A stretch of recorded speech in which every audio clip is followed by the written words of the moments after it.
Complete the table of values to obtain a graph of g of x equals x squared plus 3. Draw your answer in the right coordinate plane. Let's begin by filling this table out. We have for x equals 0. Okay, and let's go ahead and make this g of x. For x equals 0, we'll take 0 squared plus 3, which would be 3. For x equals 1, we'll take 1 squared plus 3, which is 1, that's 4. Negative 1 squared plus 3, that would be also 4. We'll take 2 squared plus 3. 2 squared is 4, so that would be 7. And then minus 2, we should have a similar thing happen. Yes, positive 4, so that's positive 7. Let's plot these points. We have 0, 3.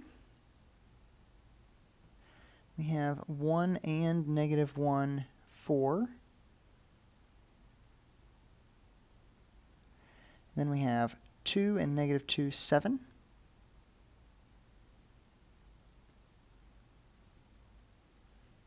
And there is our function.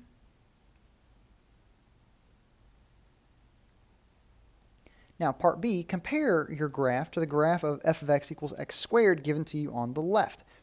How are the two graphs different?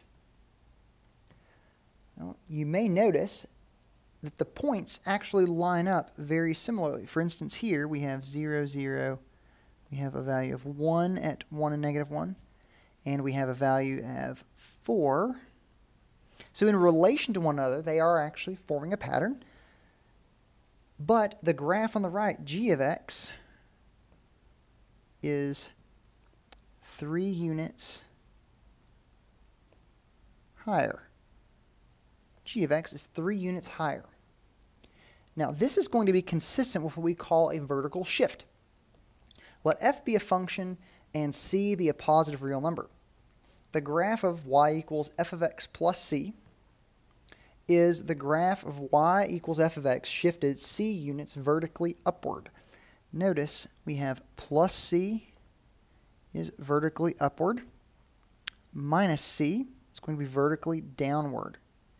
And as it says down here, the shift is consistent with the sign. So if we have f of x plus some value, we're shifting up that many units. And if we have f of x minus some value, we are shifting downward that many units. So let's use this to complete this question. Use the graph of f of x equals absolute value of x to obtain the graph of the absolute value of x plus 3.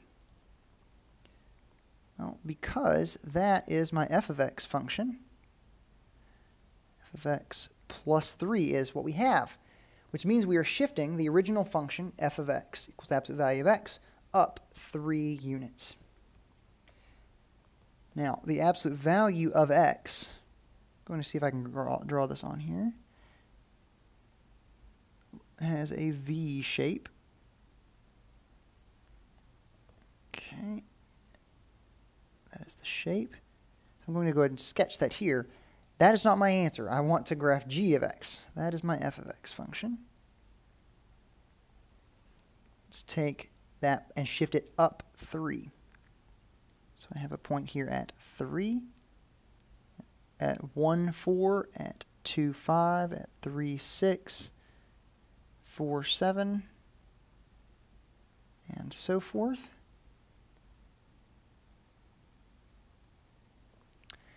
And this is the graph of g of x.